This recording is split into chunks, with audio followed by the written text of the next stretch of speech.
तो आइए डिस्कस करेंगे आज एक बड़ा ही मज़ेदार टॉपिक इलेक्ट्रोकेमिस्ट्री। ठीक है, ध्यान से सुनिए और समझने की कोशिश करिए। ठीक है, तो शुरू करते हैं इस चैप्टर को। तो ये चैप्टर बेसिकली क्लास 12th के अगर सीबीएसई पर्सपेक्टिव से बात करें तो बहुत इंपॉर्टेंट है, और चैप्टर 2 ये वहाँ पर आता है। ठीक है, किसी ज़माने में चैप्टर 3 होता था जब सॉलिड स्टेट भी था हमारे पास केमिस्ट्री के अंदर। तो शुरू करते हैं, ध्यान से सुनना और समझने की कोशिश करना। ठीक है, तो सुनना ध्यान से। ठीक है, इलेक्ट्रोकेमिस्ट्री में जो हम लोग बात करेंगे वो क्या बात करेंगे, यहाँ पर मेनली दो चीजों की सबसे पहले बात की जाएगी। ठीक है, ट्रांसफॉर्मेशन ऑफ एनर्जी। ठीक है, ट्रांसफॉर्मेशन ऑफ एनर्जी की हम लोग बात करेंगे, और उसके अंदर भी दो ही ब्रॉड बातें हम लोगों को करनी है। सबसे पहली बात, जब हम लोग केमिकल एनर्जी को इलेक्ट्रिकल एनर्जी के अंदर ट्रांसफॉर्म करेंगे, ठीक है, और जब हम लोग इलेक्ट्रिकल एनर्जी को केमिकल एनर्जी के अंदर ट्रांसफॉर्म करेंगे। ठीक है, इससे पहले कि मैं एनर्जी के ट्रांसफॉर्मेशन की बात करूं, मुझे आप लोग बताइए हम लोगों ने और कहां पर बात की है एनर्जी के ट्रांसफॉर्मेशन की। ठीक है, पॉज कर कर थोड़ा सा सोचना, तब तक मैं बताता हूँ। ठीक है, हम लोगों ने ट्रांसफॉर्मेशन ऑफ एनर्जी की बात की है थर्मोडायनेमिक्स के अंदर। कहां पर की है? थर्मोडायनेमिक्स। ठीक है, तो एक टाइप से क्या हम लोग कह सकते हैं, कि इलेक्ट्रोकेमिस्ट्री क्या है? बेसिकली एप्लीकेशन ऑफ थर्मोडायनेमिक्स है। क्या है? Application of thermodynamics. ये ध्यान देने वाली बात है, इस चीज को आपको नोट करना होगा कि electrochemistry is nothing other than application of thermodynamics. ठीक है, क्योंकि थर्मोडायनेमिक्स के अंदर भी ट्रांसफॉर्मेशन ऑफ एनर्जी हमारा इंपॉर्टेंट मुद्दा होता था, और यहाँ पर भी हम लोग ट्रांसफॉर्मेशन ऑफ एनर्जी की बात कर रहे हैं। ठीक है, तो अब आगे सुनना ध्यान से, अगली क्या चीज है। तो मैंने कहा दो ट्रांसफॉर्मेशंस की हमको बात करनी है, chemical energy to electrical energy, और electrical energy to chemical energy. जो chemical energy to electrical energy का ट्रांसफॉर्मेशन है, इसको हम लोग करेंगे किससे? तो वो हमारे रहेंगे इलेक्ट्रोकेमिकल सेल्स। Electrochemical cells. ठीक है, यस और नो, यस और नो प्लीज। ठीक है, इलेक्ट्रोकेमिकल सेल्स। वहीं दूसरी ओर electrical energy to chemical energy जो ट्रांसफॉर्मेशन रहेंगे वो रहेंगे इलेक्ट्रोलिटिक सेल्स। इलेक्ट्रोलिटिक सेल्स और इलेक्ट्रोकेमिकल सेल्स। ठीक है, ध्यान से सुनना, इलेक्ट्रोकेमिकल सेल्स और इलेक्ट्रोलिटिक सेल। अब जो इलेक्ट्रोकेमिकल सेल्स जो है, इसके अंदर भी जो सबसे मेन चीज हमको डिस्कस करनी है वो है गैल्वेनिक सेल। गैल्वेनिक सेल की हम लोग बात करेंगे, जिसको हम लोग डैनियल सेल के नाम से भी बुलाते हैं। गैल्वेनिक सेल, या हम लोग इसको डैनियल सेल बोलते हैं। ठीक है, और इलेक्ट्रोलिटिक सेल की बात इलेक्ट्रोलिटिक सेल वाले पार्ट में करेंगे। एक जो इंपॉर्टेंट डिफरेंस यहाँ हम लोग इन दोनों कैटेगरी में देखते हैं वो क्या है, कि जो हमारी इलेक्ट्रोकेमिकल सेल है ना, ये स्पॉन्टेनियस होते हैं, वहीं दूसरी ओर जो इलेक्ट्रोलिटिक सेल है वो क्या होते हैं हमारे पास? Non spontaneous. स्पॉन्टेनियस और नॉन स्पॉन्टेनियस, स्पॉन्टेनियस और नॉन स्पॉन्टेनियस। ठीक है, ये बहुत इंपॉर्टेंट बात है, इसका मैं यूज करने वाला हूँ। यस और नो, क्या यहाँ तक आप लोगों को कोई समस्या? ध्यान से देखिएगा, रिपीट करते हैं। तो इलेक्ट्रोकेमिस्ट्री, ट्रांसफॉर्मेशन ऑफ एनर्जी, दो टाइप के transformation, chemical energy to electrical energy, electrical energy to chemical energy. और केमिकल एनर्जी से इलेक्ट्रिकल एनर्जी का जो ट्रांसफॉर्मेशन है वो कौन से सेल से करेंगे? Electrochemical cell. Electrical energy to chemical energy, electrolytic cell. Electrochemical cell के अंदर हम लोग गैल्वेनिक सेल, जिसको हम लोग डैनियल सेल भी बोलते हैं, उसकी बात करेंगे। ठीक है, electrochemical cells are spontaneous. Spontaneous मतलब, ठीक है, वो खुद से वहां पर जो हमारा केमिकल रिएक्शन होगी वो खुद से होगी, हमें बाहर से कोई एक्सटर्नल फोर्स प्रोवाइड नहीं करना। वहीं दूसरी ओर इलेक्ट्रोलिटिक सेल हमारा नॉन स्पॉन्टेनियस होते हैं। अच्छा, ये स्पॉन्टेनियस क्यों है, ये नॉन स्पॉन्टेनियस क्यों है? रट्टा मारने वाली बात नहीं है, जब एक एक करके डिस्कस करेंगे वहां इस चीज को फील करेंगे कि एग्जैक्टली क्या हो रहा है और क्या कॉन्सेप्ट है एग्जैक्टली। चले आ गया सोनू, क्या मैं यहाँ तक रब कर दूं? बताइए। ठीक है, यहाँ तक रब कर देता हूँ, फिर हम इससे आगे भी चलते हैं। सुनिएगा ध्यान से, आप पॉज करके लिख सकते हैं इसको, जितना मैंने आपको एक्सप्लेन किया अभी तक।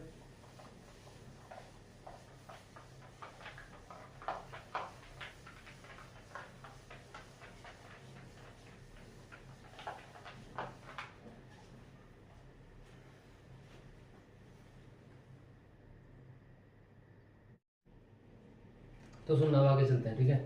तो मैंने दो कैटेगरी बनाई है। सबसे पहले इलेक्ट्रोकेमिकल सेल, अभी हमने देखा था। दूसरा इलेक्ट्रोलिटिक सेल, ठीक है।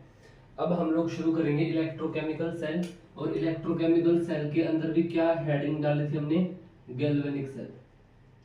पेन नीचे रख दो, ठीक है, सिर्फ समझिए, आराम से लिख लेना, ठीक है। गैल्वेनिक सेल, तो गैल्वेनिक सेल की जब हम लोग बात करेंगे तो गैल्वेनिक सेल के अंदर क्या होता है, सबसे पहले सुनना, ठीक है, ध्यान से सुनना। एक एक्सपेरिमेंट किया गया था, वो क्या एक्सपेरिमेंट था, सुनना और समझना, ठीक है। एक बॉक्स लिया गया, एक कंटेनर, इस कंटेनर के अंदर हमारे पास एक्वस CuSO4 प्रेजेंट थी, ठीक है। एक्वस CuSO4, एक्वस CuSO4 का मतलब क्या है, CuSO4 को पानी में डिसॉल्व किया गया, ये सोनो, ठीक है, उसको हम कहेंगे एक्वस CuSO4। और इसके अंदर हमने क्या किया, एक एक्सपेरिमेंट के दौरान इसके अंदर जिंक इलेक्ट्रोड को सस्पेंड किया गया। किसको सस्पेंड किया गया, जिंक इलेक्ट्रोड। ये जिंक इलेक्ट्रोड को एक्वस CuSO4 के अंदर सस्पेंड किया गया। और कुछ बहुत अमेजिंग ऑब्जर्वेशंस देखने को मिली। क्या ऑब्जर्वेशंस, वो ऑब्जर्वेशंस देखने से पहले दो इंपॉर्टेंट बातें। जो एक्वस CuSO4 है ना, उसका जो कलर होता है वो होता है ब्लू कलर, ठीक है। ये जो सॉल्यूशन है एक्वस CuSO4 की, ये एक ब्लू कलर की सॉल्यूशन होती है। अब सुनना, क्या ऑब्जर्वेशंस की गई, जब इस सॉल्यूशन के अंदर जिंक इलेक्ट्रोड को सस्पेंड किया गया तो some important observations came in effect. कौन सी ऑब्जर्वेशंस, सबसे पहले क्या पाया गया, the colour of the solution, the colour of the solution started fading away, started fading away, colour fade away करने लग गया, मतलब क्या, सॉल्यूशन कलरलेस होने लग गई। दूसरी बात, the beaker started heating up, the beaker started heating up. तीसरी बात क्या ऑब्जर्व की गई, तीसरी बात पाई गई कि द जिंक, जो हमारा सॉलिड जिंक है, ये जिंक रोड स्टार्टेड डिप्लेटिंग।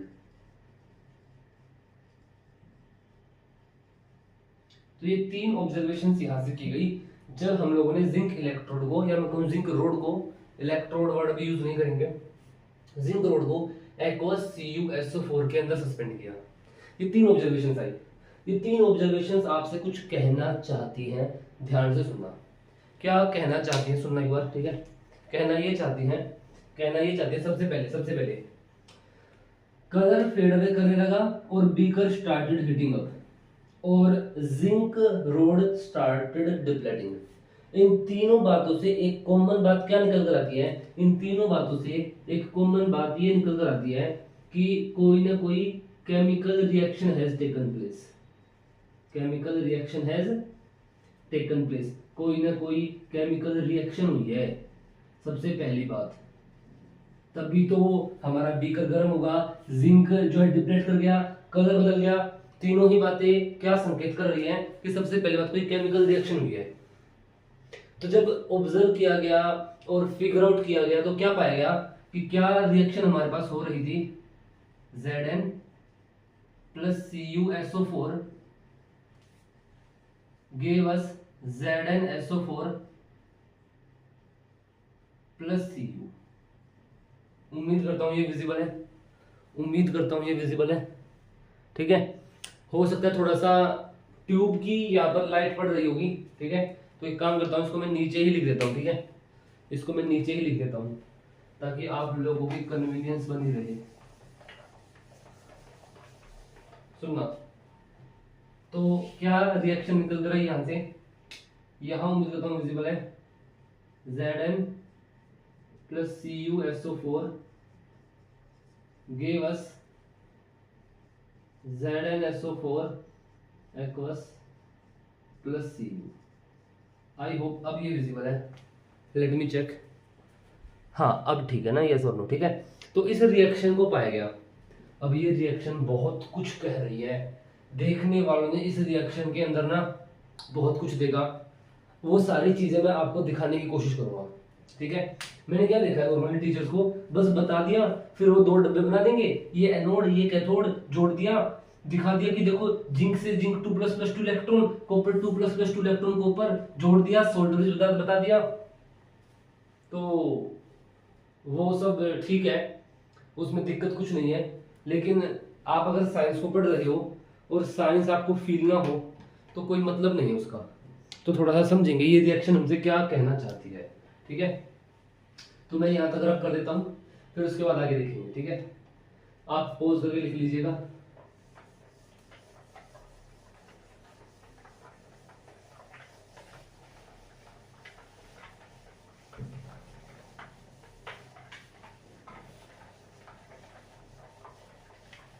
सुनिएगा, ठीक है, पेन नीचे रख दो, पेन।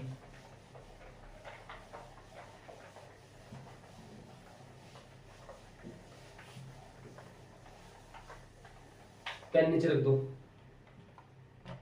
तो सुनना ध्यान से, क्या रिएक्शन आई थी निकल के, क्या रिएक्शन निकल गई थी, Zn plus CuSO4 is giving us ZnSO4 plus Cu। ये रिएक्शन हमारे पास निकल कर आई थी, ये रिएक्शन हमारे पास निकल कर आई थी। ठीक है, सुनना ध्यान से, सुनना। अब यहाँ पर सबसे पहली ऑब्जर्वेशन क्या है, हमारे पास जो जिंक है, हमारे पास जो जिंक है, सुनना, उसका ऑक्सीडेशन नंबर 0 है, कॉपर का यहाँ पर +2 है, वहीं दूसरी तरफ जिंक +2 है और कॉपर 0 है। तो सबसे पहली ऑब्जर्वेशन क्या है, जो जिंक है हमारा 0 से +2 जा रहा है, मतलब इलेक्ट्रॉन लूज कर रहा है, लूजिंग इलेक्ट्रॉन। ठीक है, वहीं दूसरी ओर कॉपर 2+ हमारा 0 ऑक्सीडेशन में जा रहा है, मींस गेनिंग इलेक्ट्रॉन। सर ये तो हमें भी पता है, कुछ नया बताओ, नया सुनो। डब्बे पर वापस आना, डब्बे पर वापस आओ। ये डब्बा था, ये एक जिंक इलेक्ट्रोड थी, डब्बे पर वापस आइए।